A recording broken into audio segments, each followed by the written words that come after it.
आज भारत की आजादी को 71 साल होने को है। तब वर्तमान देशवासियों के लिए ये कल्पना भी कर पाना मुश्किल होगा कि सन 1947 का भारत कैसा था। तो चले आज हम उस सच से पर्दा उठाते हैं और जानते हैं कि तब भारत की दशा क्या थी।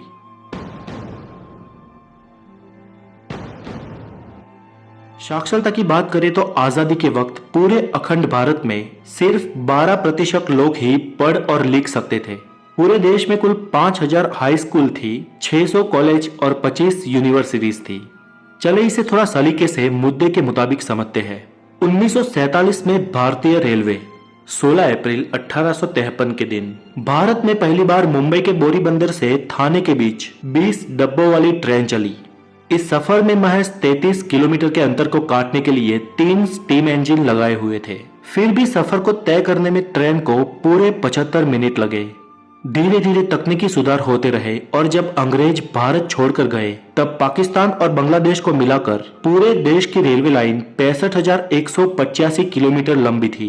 देश की पूरी रेल व्यवस्था देसी रजवाड़ों और प्राइवेट कंपनियों में बटी हुई थी, जिसे आजादी के तुरंत बाद भारतीय सरकार ने अपने कंट्रोल में लेना शुरू कर दिया। किराए की बात करें तो पाई से लेकर कुछ आने तक था।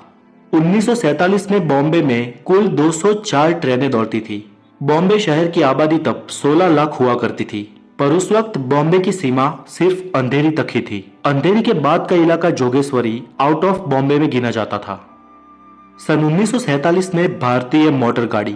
सन 47 तक भारत में हिंदुस्तान मोटर्स और महिंद्रा एंड महिंद्रा जैसी गाड़ियों का जमाना आ चुका था। यातायात की बात करें तो ओपन डबल डेकर और सिंगल डेकर जैसी बसें दौड़ती थी। किराया तब कुछ 4 आने के आसपास था और पेट्रोल के दाम 41 पैसे प्रति लीटर थे। सन 1928 में अमेरिकन कंपनी जनरल मोटर्स का भारत में आगमन हुआ था। जनरल मोटर्स के शेवरलेट ट्रक भारत में बहुत चलते थे, लेकिन आजादी के बाद ही 1948 में भारत सरकार ने जनरल मोटर्स कंपनी की छुट्टी कर दी, क्योंकि जनरल मोटर्स हमारी देसी मोटर कंपनी हिंदुस्तान मोटर्स को कड़ी चुनौती दे रही थी। लेकिन इतिहास ने अपने आप को फिर दोहराया।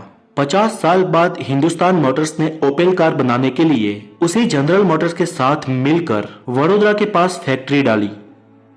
1947 में भारतीय विमान व्यवहार। आपको ताज्जुब होगा कि 1947 में भारत में Indian national airways, Mistry airways, Ambika airways, Kalinga airways, Deccan airways, air service of India, Bharat airways, Himalaya aviation, Dalmia Jain airways, Jupiter airways जैसी एविएशन कंपनियां थी। भारत देश में उस वक्त इतनी सारी विमान सेवाएं होने का कारण ये कि 1945 में द्वितीय विश्व युद्ध की समाप्ति के बाद अमेरिका ने अपने कई सारे हवाई जहाज बेच दिए थे।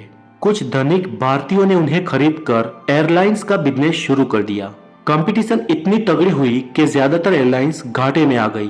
कुछ 8 एयरलाइंस का भारत सरकार ने राष्ट्रीयकरण करके एक नाम दिया, जो था इंडियन एयरलाइंस, और टाटा एयरलाइंस का तो नाम पहले से ही एयर इंडिया कर दिया गया था। 15 अगस्त 1947 के दिन भारत में कुल 15 एयरपोर्ट थे। 1947 में भारतीय मुद्रा। दोस्तों, आजादी के वक्त भारत की करेंसी रुपया ही थी, पर आजकल सोशल मीडिया पर बताए जाने वाले उसके रेट सही नहीं है। सोशल मीडिया पर आमतौर पर यह मैसेज वायरल होते हैं कि तब भारत का 1 रुपया $1 के बराबर था, लेकिन वास्तव में सन 1947 में $1 बराबर 3.13 इंडियन रुपीस था और 1 पाउंड बराबर 13.33 इंडियन रुपीस। बेशक रुपया तब आज की वैल्यू के मुकाबले बहुत मजबूत था। बंटवारे के दूसरे ही दिन पाकिस्तान के सामने ये प्रश्न था कि वो अपने देश में आर्थिक व्यवहार किस मुद्रा में करे, क्योंकि तब नोट छापने की 6 प्रिंटिंग मशीनें थी और 6 की 6 भारत की थी।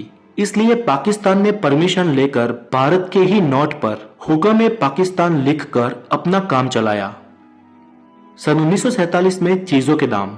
तब अच्छी क्वालिटी के 1 किलो चावल 26 पैसों में मिलते थे, शक्कर 57 पैसे किलो थी, केरोसिन 23 पैसे लीटर और 55 किलो सीमेंट सिर्फ 3 रुपए में मिलती थी। तब 1 तोला गोल्ड की कीमत 103 रुपए थी। वैसे गोल्ड की कीमत विश्व युद्ध से पहले 39 इंडियन रुपीस थी, लेकिन विश्व युद्ध के बाद उसे अचानक बढ़ा दिया गया।